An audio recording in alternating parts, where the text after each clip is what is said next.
బొరుగుల మిక్చర్కి కావాల్సిన పదార్థాలు: బొరుగులు, టమాటాలు, ఉల్లిపాయ, పల్లీలు, నిమ్మకాయ, కొత్తిమీర. సో ఇప్పుడు బొరుగుల మిక్చర్ ఎలా తయారు చేయాలో చూద్దాం. ముందుగా ఒక బౌల్ తీసుకొని దాంట్లో మనకు కావాల్సినంత క్వాంటిటీలో బొరుగులు తీసుకొని, తర్వాత సన్నగా తరిగి పెట్టుకున్న ఉల్లిపాయలు, సన్నగా తరిగి పెట్టుకున్న టమాటాలు కొంచెం బాగా సన్నగా తరిగితే మనకి టేస్ట్ అనేది బాగుంటుంది. మరీ లావుగా కోసుకోకూడదు, సన్నగా కట్ చేసుకోవాలి. సన్నగా కట్ చేసుకున్న టమాటాలు, నెక్స్ట్ పల్లీలు యాడ్ చేసుకోవాలి. పల్లీలు ఆయిల్లో వేయించిన పల్లీలు అయితే టేస్టీగా ఉంటాయి, ఆయిల్ లేకుండా కూడా వేయించుకున్న బాగుంటాయి. సో ఇవి అయితే ఇంకొంచెం టేస్ట్ వస్తాయి. సో నేనైతే ఆయిల్లో వేయించిన పల్లీలు అయితే యూస్ చేశాను.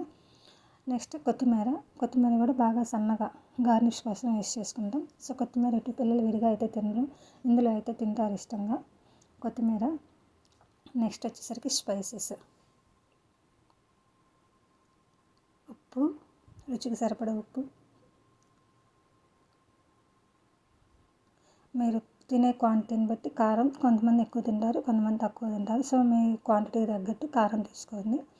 మీకు ఇంకా కావాలనుకుంటే మీరు చాట్ మసాలా కూడా యాడ్ చేయొచ్చు. చాట్ మసాలా వేసుకుంటే మనకు కొంచెం స్పైసీగా టేస్టీగా బాగుంటుంది.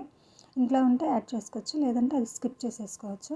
సో ఈ స్పైసెస్ అన్నీ బొరుగులకి కలిపేటట్టు బాగా మిక్స్ అయ్యేటట్టు మిక్స్ చేసుకుంటూ ఉండాలి 4-5 సార్లు. ఈవినింగ్ ఈ స్నాక్స్ అయితే మనం ఇంట్లో ఉన్న ఐటమ్స్తోనే త్వరగా చేసేసుకోవచ్చు. సో పిల్లలు ఎప్పుడన్నా ఈవినింగ్ స్నాక్స్ ఆకలి అయిన టైంలో మనం ఇంట్లో ఉన్న వాటితోనే చేసేసుకోవచ్చు. హెల్దీ కూడా, బొరుగులు కూడా మంచివి, ఆయిల్ లెస్ ఫుడ్. ఇది కూడా మంచిగా బాగుంటుంది టేస్టీగా.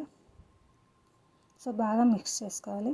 సో ఇలా మిక్స్ చేసుకున్న తర్వాత నిమ్మకాయ యాడ్ చేసుకోవాలి. సో నేను లాస్ట్గా నిమ్మకాయ ఫ్లేవర్ అనేది యాడ్ అయితే మనకి టేస్ట్ అనేది బాగా వస్తుంది. సో కొంతమంది అయితే ఈ బొరుగుల మిక్చర్ వేసుకుంటారు, కారపూస వేసుకుంటారు, సన్న కారపూస వేసుకుంటారు, పచ్చిమిరపకాయ కూడా వేసుకుంటారు. సో ఎవరి ఇష్టం వాళ్ళది. నేనైతే ఇంట్లో ఉన్న ఐటమ్స్తోనే చేశాను.